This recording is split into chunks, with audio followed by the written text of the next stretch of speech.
Hello Tech Pros, episode 114. I physically am capable of doing, but hey, there are people out there who can probably get this done cheaper and probably can get this done better than me. Like if this is their entire business, like I've hired an editing service for the Side Hustle show, and it's like this is what they do. Welcome to the podcast where I chat with professionals who are getting the job done using technology 7 days a week. Each week we start with Motivation Monday. Tuesday is about productivity, Wednesday, leadership, Thursday, technology, Friday, people and communication, Saturday, entrepreneurship, and Sunday, being unplugged. All right, let's get started. Hello, Tech Pros. This is Chad Bostic, and I'm excited to introduce our featured guest today, Nick Loper. Happy Tuesday, Nick. Happy Tuesday, man. Are you ready to be highly productive? That's what we do. That's what we do. Nick Loper helps people earn money outside of their day job. He's an author, online entrepreneur, and a lifelong student in the game of business. Yeah. His latest role is Chief Side Hustler at sidehustlenation.com, a growing community and resource for aspiring and part-time entrepreneurs. Nick, that is such an awesome business that you've got, because I know there's a lot of folks that are listening into this podcast right now who are in their 9-to-5 jobs. They're in their day jobs, and they're probably listening to this right now, either driving to work or driving from work, or actually sitting at their desk, writing their code or hooking up their servers or whatever they're doing, that are thinking about their side hustles, thinking about their side things that they'd like to do to maybe earn some passive money or some active money on the side of their jobs. And they listen to these kind of podcasts to find out, how can I be more motivated? How can I get more productivity out of the hours, the few hours in a day that I have to put into my stuff? How can I squeeze more out of the 24 hours that I've been given here? Exactly. If I was only born with the ability to stop time at will, then I could get a lot more stuff done throughout the day. But unfortunately, the great equalizer is we all have only 24 hours in a day, so we got to figure out how to do it. Yes. So tell us a little bit about your story as a chief side hustler at Side Hustle Nation. What is that? Do you have like a day job and then you are a chief side hustler at sidehustlenation.com on the side, or have you built that up into a full-time gig? I actually have been happily self-employed for 8 years now. Nice. And Side Hustle Nation has been around for 3 of those years. Where it stems from is kind of my experience in build. Like the vehicle that let me quit my job was built part-time, and kind of all the other projects that have spun off of it since then have all been kind of built part-time as well. And so I really wanted to build something to speak to, that brand of entrepreneurship. Say, like, this is a lower risk way to get started. Like, you don't have to jump off the cliff. You don't have to go raise venture capital if you don't want to. Mm-hmm. Like, you can build something in your spare time, and, it's fun that way. It's a more, I think, a more realistic look at the, at starting a business than what you often hear coming out of Silicon Valley. Yeah, absolutely. That has always put me in panic mode when I think about that. And I've got so much advice from great friends and family. They're like, Chad, you need to go out to San Francisco or go to Austin or go to wherever and look for VCs and find some backing, and they will throw down mad cash, and then you will have the funds to do whatever it is that you want to do. Yeah. And then, I've always put that off, but it's always been in the back of my mind as an option. And then I started listening to the Startup podcast a couple of years ago whenever it first came out. And I was like, oh, great. This is, a person who's launched a podcast talking about how he's trying to start a company to launch his podcast. Anyway, it was very meta. Yes, very, very meta stuff going on there. But when he got to episode 2 or 3, when he's pitching the VC and the VC finally tells him, look, dude, you need to make a decision. This is either how did he phrase it? Not a hobby business, but a lifestyle business where it's just going to pay for your lifestyle, like you and your family and your things and what you care about and your passions, or it's going to be like a big thing, like a big enterprise. And for me personally, I would have bailed. I would have completely run the other direction because I don't want to build the next Fortune 500 company. Like, I don't want to have 10,000 employees worldwide. Like, that's not my thing. I would love to have a lifestyle business that just like takes care of my family, ensures my daughter's future, and allows me to have the freedom to do whatever I want, whenever I want, and not have like a boss of a venture capitalist. Right. Me too. Me too. Cool. Perfect. Well, today is Productivity Tuesday on Hello Tech Pros, Nick, and you have to be one of the most productive people that I know to be able to take, this idea of just doing something on the side from your 9-to-5 job and build it into something that has allowed you to live my dream, right? to build your own lifestyle, build your own business. And now you've been doing it for the last 8 years, and now you're teaching other people how to do it.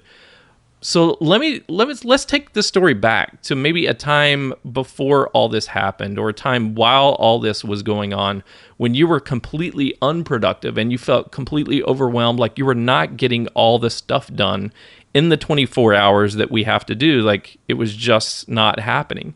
And that could be either, you personally, individually, or you on a team of people trying to get stuff done. But tell us about that story when you really, really struggled with productivity. Yeah, this was kind of a stressful time. So this is kind of right before I was, quitting my job, maybe right after as well, where there's this. So the business I was running at the time, well, my original side hustle was like this footwear comparison shopping site. It's called shoesniper.com. If I don't own it anymore, so if the site still exists, I can't really vouch for it. Okay. But what it was like a catalog aggregator, right? So we'd import all of the feeds from Zappos and Amazon and all these other stores, and it would spit back out the best price. And we had some really cool product level coupon integration. So we ended up like beating the big comparison engines 3 times out of 4, and it was it was a ton of fun. For someone who doesn't care about shoes, and we live in California, wear the same flip flops for the past 8 years, whatever. It's not an issue. But what that required on a daily maintenance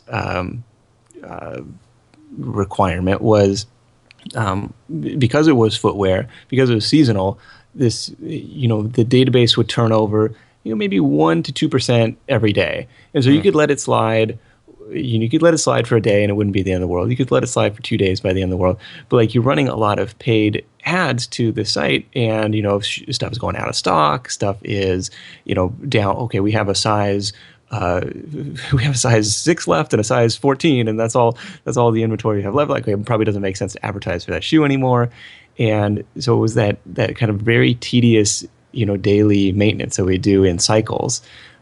To update the ad inventory and then to do the reporting on what actually sold, what ads are being effective right now, and doing that while working was really, really tough, because it would be kind of evenings, and it's you work all day and you're motivated because this is your business, and it kind of got to the point where it's this is 2 full-time jobs. So I ended up cutting ties with work and say, I'm going to do this. I'm going to be a full-time internet shoe salesman, and so I went down that path. But I'd be the person who wouldn't want to go to the gym, wouldn't want to do anything on the weekends, because I wanted to get this stuff done, and just be able to take a breather, because it was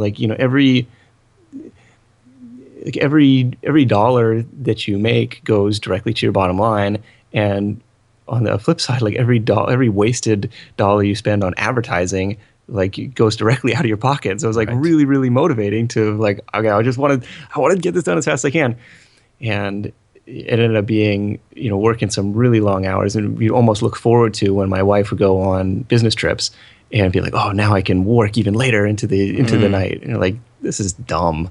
This is just this is not sustainable. Man, wow, what, dude? I can feel the pain in your voice as you're describing it. You kind of laughing a little bit about it, looking back on the situation, but it had to be horrible because, you were trying to build this side hustle at the time. You had a full-time job and you're building this shoe sniper website Yeah, this was a great passive income business, right? Well, it only takes 14 hours a day of maintenance.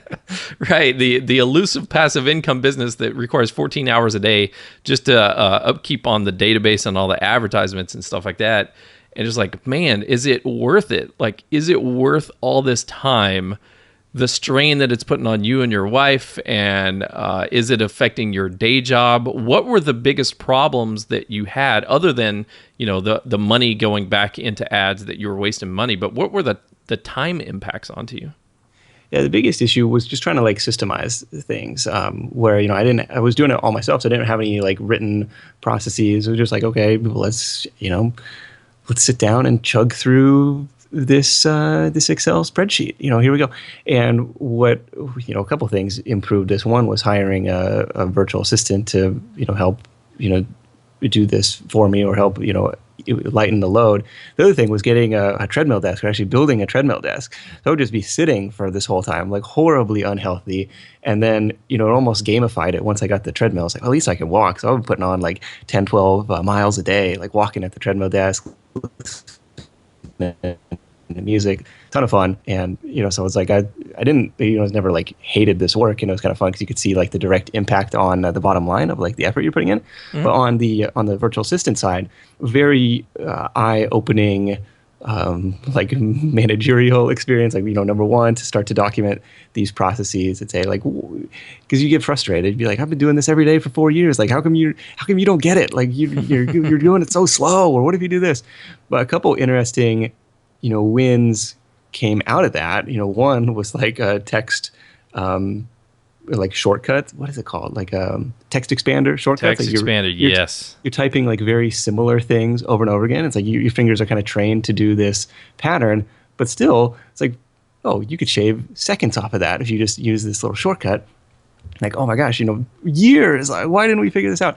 And the other gal who was working in this, like, hey, your process is great, but did you know if you had 4 tabs open, you wouldn't have to switch back and forth all the time, and like you wait for the thing to load? It was like, oh my gosh, that's genius. Like, why did I never think of that? So kind of interesting once you hire people. I was very hesitant to make that hire because it's like, okay, somebody's going to steal my idea.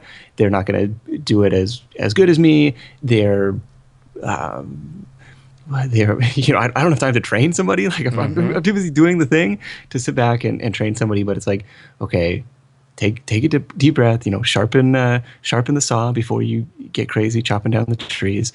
And it was just a huge burden off of that. It's like, okay, I feel like, okay, I can go to the gym again. I can think of like some higher level, strategic stuff for this business. I can start working on other projects. Like it was very freeing. And I think I probably saw it as a cost.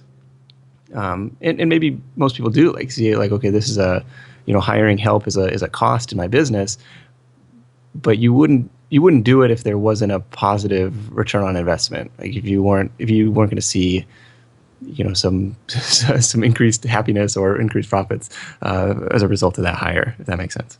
Oh, it totally makes sense to me. So I'm a cheap B word. I'm a cheap guy. And I have a hard time spending money. Just you and me, general.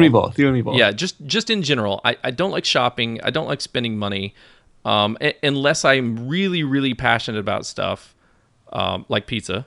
I'm about to go out for pizza with my wife, and I will gladly pay whatever they charge because they got the best crust in the... Okay, I'm getting sidetracked. But anyway, I don't like spending money, and especially on things that I feel like, hey, I can do this myself. If I can do it myself, then I don't need to spend money on it.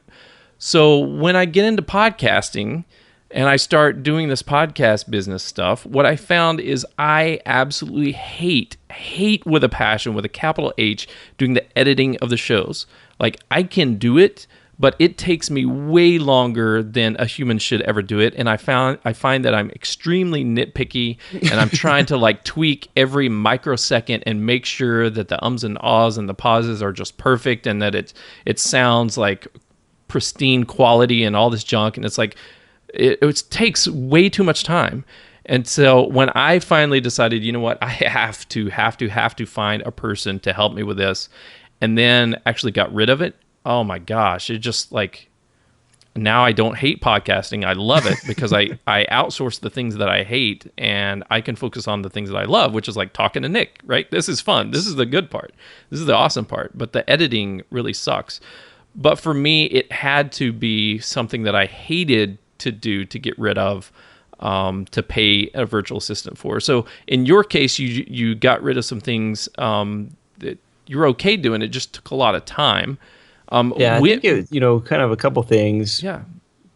culminated. One was reading the E-Myth that says like, hey, if you are working all day in your business, you don't really have a business. You just have a job, and probably for the worst boss in the world. He's a slave driver, this guy.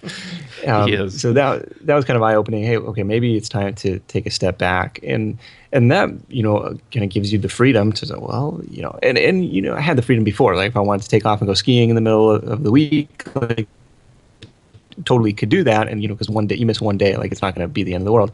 But having somebody there to monitor the site for uptime and take care of this stuff, you had a little bit more comfort in knowing things were getting taken care of. Where else was I going with this? The E-Myth, and then I don't know. Sorry, I got sidetracked.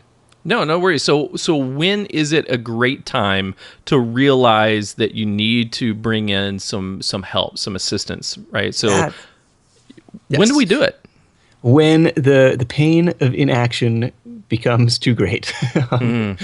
So it's just, like you said, with editing, oh my gosh, so tedious, so painful. Look, yes, it's something that I physically am capable of doing, but hey, there are people out there who can probably get this done cheaper and probably can get this done better than me. Like if this is their entire business, like I've hired an editing service for the Side Hustle show, and it's like this is what they do. Yeah, it's like that's a tough example because it's like it's very subjective. Like it's kind of become like my art, and it's like, oh, what to keep, what to cut. But hey, it's like, hey, in this case, it was like, hey, you listen to the show, you're familiar with it, like. Is this going to be basically you have creative reign over this? Like if there's if you think this is going to be valuable to the listener, leave it. If not, hey, cut it. So when the pain of inaction becomes too great, I've used that rule to make pretty much every hiring decision. It's like, oh, I could do this. Like I was doing like the article writing for actually. This is a tie-in. Like I have another site called virtualassistant.com. It's a directory of all these outsourcing companies. Because like when I was searching for my first VA, I was like, which of these companies are legit? Like, are they? Could you really hire a full-time person for this price? Wanting to know, like, and so kind of crowdsource user reviews, and now I've been running that site for past 5 years or so, 200 plus companies and 1,600 something user reviews. And it's been a ton of fun. But similarly, like writing the articles for this site, like you to get, I had no idea there were this many companies. So now virtual assistant companies will find the site. Hey, how do we get listed? Like, okay, answer these questions, send those questions off to the writer. And then the writer kind of forms the draft of that thing. So it's like, okay, this is, well worth it. I'm not having to, write these review articles or these kind of news style articles for each company that shows up. Okay, so now we know when to do it, when to find some help, but how do we, right? So we are, for the audience members that are especially working a full-time job, they're working a full-time job and they're doing their thing, and then they have the side business thing where they're spending their nights and their weekends investing in it, and they know how to do it, but maybe they're not skilled as a manager. Maybe they're not used to having employees. And like you said, they certainly don't have time to like teach people and hold their hands and like hold them accountable to all this stuff. What's the process of finding, as you call it, a virtual assistant or just an employee to like do the work and do the stuff that you are doing, but that's become too big of a pain for you to do? So the first step is to kind of take inventory of where your time is going. So I just use every few months, kind of go through this exercise. I just kind of track in Excel how I'm spending my days, and kind of, for one, it makes you more productive because it kind of like gamifies it in that same way. Like I'm on the clock, I got to get this done. And secondly, it gives you a log of where your time went, so you can kind of go through and kind of itemize after the fact. Like, is this something? Number one, kind of going through the eliminate, automate, delegate framework. Was this something that really needs to get done? Is this something that I have to do, or is there like a software tool that could do this for me? Or is this something that is, mission critical that, only I can do, or, with a little bit of training, could somebody else do it? And, a lot of times you'll find that maybe this is a delegation opportunity.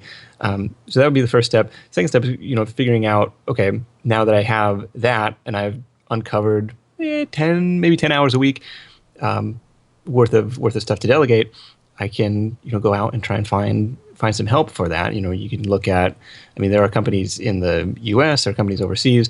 There are, freelancers. I've actually had some of my best success finding long-term VAs through Elance, which is like Upwork now. Really, it's kind of weird because they're known more as a project-based platform, but I found some pretty good long-term people through there. One gal in Panama and one gal in Macedonia that I worked with for over 2 years. So there's some fun there. The disadvantage of the freelance platforms is you're going to do the employee screening yourself, you're going to do the interviews yourself, and you're going to do all of the management yourself. Now, for the most part, you're going to be doing a lot of the management and training anyways, because it's your business is going to be a little bit different from whatever they worked on before. The other alternative is to go through a third-party company. This would be some of the top-rated companies, like in the States, are like a company called Time, Etc. right now. There's a company in El Salvador called YouAssist.me. It's been on the site for years and years, really well-rated. And then you have overseas companies like MyTasker is one I've been working with in India for quite a while. They're and you can buy kind of like hourly packages. So it's like, okay, I want to buy a 20-hour-a-month block or a 20-hour-a-week block, and this is going to be my dedicated person. It's like, hey, this is awesome. Disadvantage would be, you're paying a markup on this person's salary. Like in the case of Time, Etc., it's a distributed team. Like all of their people are working from home. So it's like, well, you theoretically could, I don't know what their markup is, but if they're charging you $30 an hour, they're probably turning around and paying that person $15-20 an hour. And pocketing the rest. So it's like you could theoretically get a higher caliber person if that is indeed your budget, or find that same person through like a freelance platform or something like that. If that makes sense. Yeah, that totally makes sense. And I've actually tried the Elance, the Upwork, the Fiverr, the all those kind of things multiple times, and I've had sporadic success, right? Some success in some places, not success in others. So in just a moment, I want to ask you about how we can, if we're going that route, if we're not going through a third-party company that's like has this a full-time staff and lots of people that are on the clock that are trained to do this through their methods and their SOPs. If you're just trying to find a freelancer, if you're trying to find somebody to help out, that's a tough problem to have. So in just a moment, I want to ask you about how we can do that and maximize our time while we're doing that, so we don't waste money and we don't waste time. But first, we're going to take a quick break and thank our sponsors. This episode of Hello Tech Pros is sponsored by Minio Cloud Storage. Minio is a cloud object storage server for developers and DevOps written in Go. The Go programming language is the emerging language of choice for modern cloud infrastructure projects, and it allows Minio to be highly concurrent and lightweight. Minio is Amazon S3 compatible, built with microstorage architecture in mind, but at its heart, Minio is simple, scalable, and supported by a passionate developer and user community.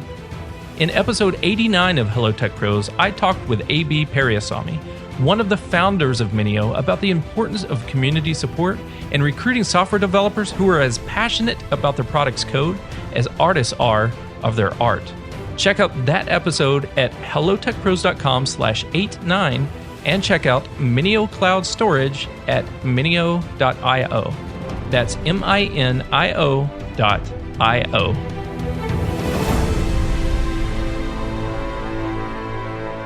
Okay, we're back with Nick Loper. He's the chief side hustler at sidehustlenation.com. And he's an expert about building companies on the side of your 9 to 5 job, and being able to implement virtual assistants or just other people to help you do some of the tedious work that you're capable of doing, but maybe it's not the best use of your time. And so maybe it's in some cases when the time is right, maybe it's time to invest some money in finding somebody else to help you do the tedious things like going through your database and keeping all the data up to date, or managing your ads, or in my case, managing my podcast editing. Some of these things that we're capable of doing is just not the best use of our time. So when we talk about productivity on Tuesday, it's being both productive in our time and productive with our money. So Nick, what's the best way if we're going to go out and find a freelancer, if we're going to go find an individual through an Elance, Upwork kind of job, or a Fiverr, or some other place to find a freelancer or a virtual assistant, the best way that we can identify the right person for the right job and get them up to speed quickly? Okay, so this will be we'll try and walk through this pretty quickly, because this is the topic, for an entire conversation. Cool. All on its own. So number one, make sure you have like an ongoing need for this person, because I think that's an attractive thing to bid on. Like, okay, because freelancers are used to the freelance grind of constantly being hunting for work, and they can say, hey, 10 hours of my week is going to be spoken for. Like, I'm happy to do that, and maybe even accept a lower hourly rate, because I don't have to worry about going and hunting for business during that time. Plus, it sets you up for, like, if you have just a tiny project you need done, by the time you go through this whole screening process and posting the job, like you might have well have just got it done yourself in that case. Mm-hmm. Okay, so you post your job. What you want to do on the job posting is like show some personality. Like, you can give hints about what this is. What this is like to work. What it's like to work for me. Even if you never hired anybody before, like, hey, talk about your company culture and how we like to have fun. And really, the point of doing that is that you get some personality back in the responses, because you'll get so many like template responses that are just like copy and paste, and you can tell like you didn't even read the job description, so that's really why I'm trying to like include some slang, have some fun with it, to see that people can mirror that back, or that's what I'm looking for. And when I get, so you maybe get 40, 50 applicants to this posting. And this could be Upwork, this could be onlinejobs.ph, this could be wherever. So what I do is I go through everybody, kind of assign like a letter grade, like first impression, like A, B, C, D, F. Hopefully I have like a handful of A's, and maybe like if I don't have very many A's, like I might go to my B's.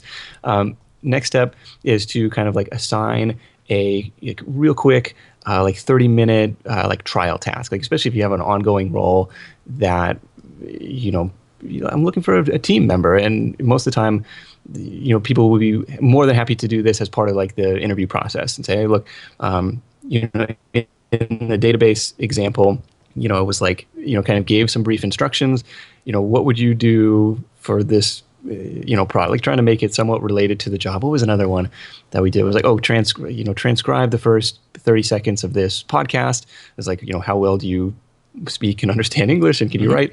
It may be one like critical thing. I think one of them was like, go to Fiverr and find somebody to make me an explainer video and explain why you chose that person or something. Like, wow. Just kind of open-ended. Hey, don't spend more than 30 minutes on this. If you have any questions, ping me on Skype. Only one person, well, a couple people, but like in one example I can think of, like for one round of this hiring, one person pinged me on Skype, asking clarifying questions, and she got the job. It's like, hey, you followed instructions, you reached out, and now we have another touch point, whereas everybody else just tried to power through and guess, and they screwed it up. So I was like, hey, I like your go-to can-do attitude or whatever. So I'm getting back those trial tasks. What I'm trying to do in this is kind of narrow down, did you follow directions? can you send me your answers in a Dropbox link? I don't have a Dropbox account. Well, that was part of the instructions. I'm sorry. Narrowing this down to like the 3 people you want to like interview, and then you can do Skype video interview. Hopefully you can get them on video, because I think so much of the communication is nonverbal, just to see like, hey, how do you interact? Can you see yourself like working with this person? And one of the funniest things, like after one of these interviews, this was with the gal in Macedonia, she says to me, you know what? You seem like a legit person. You seem like a nice person. And I was like, I didn't really realize at that time, but like just as much as I was interviewing her, she was interviewing me. It's like she's taking a risk, working with somebody halfway across the world too. Like, is this guy going to pay me? Oh wow, yeah.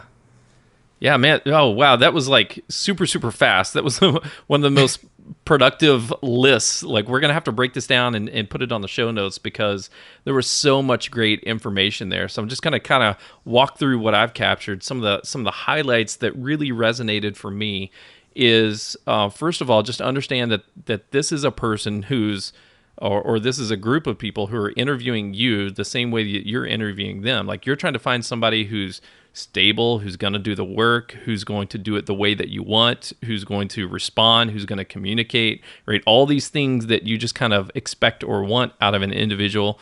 They want the same thing out of the employer, right? They want somebody who's, first of all, going to follow through with the commitments, like pay them.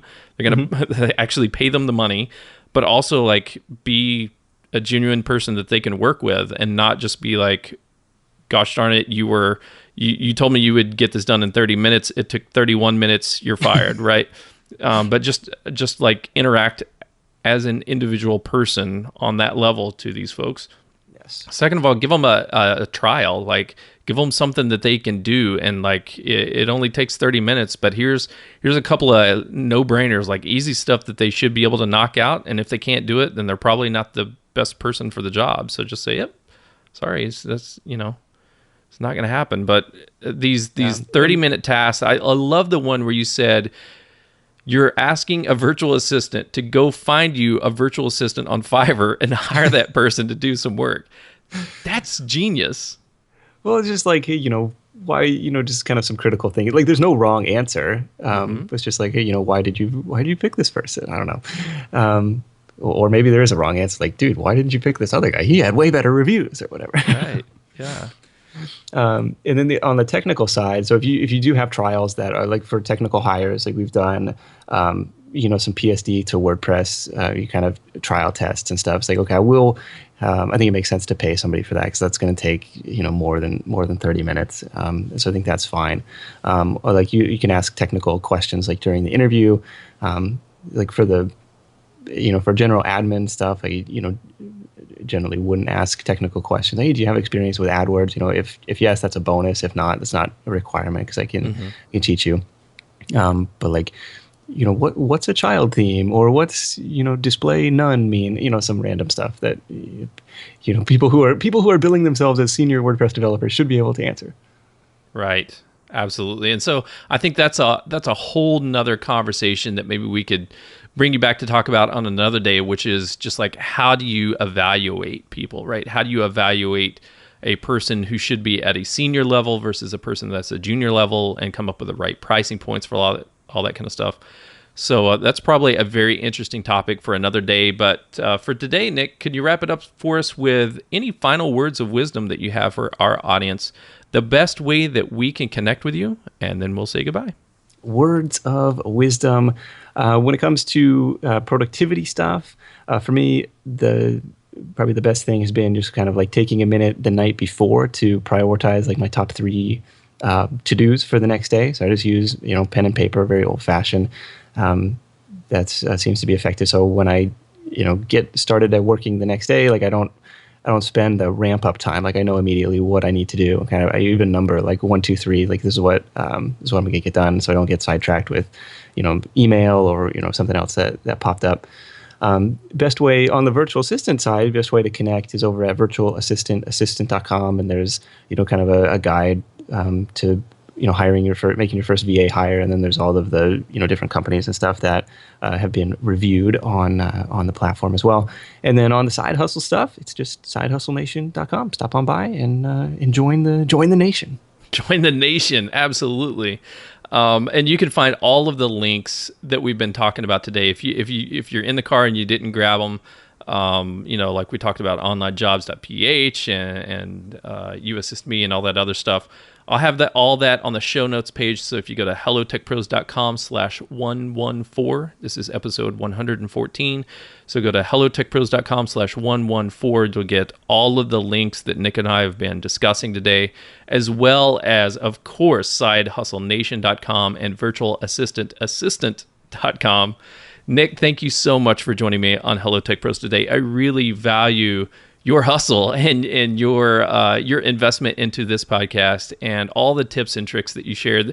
This is not just great for my audience. This is great for me too. So I'm going to go back and listen to this again, probably before we do the post-production, just to take down some notes of stuff that I need to be doing in my business. So thank you so much. You bet, man. Thanks for having me. You bet.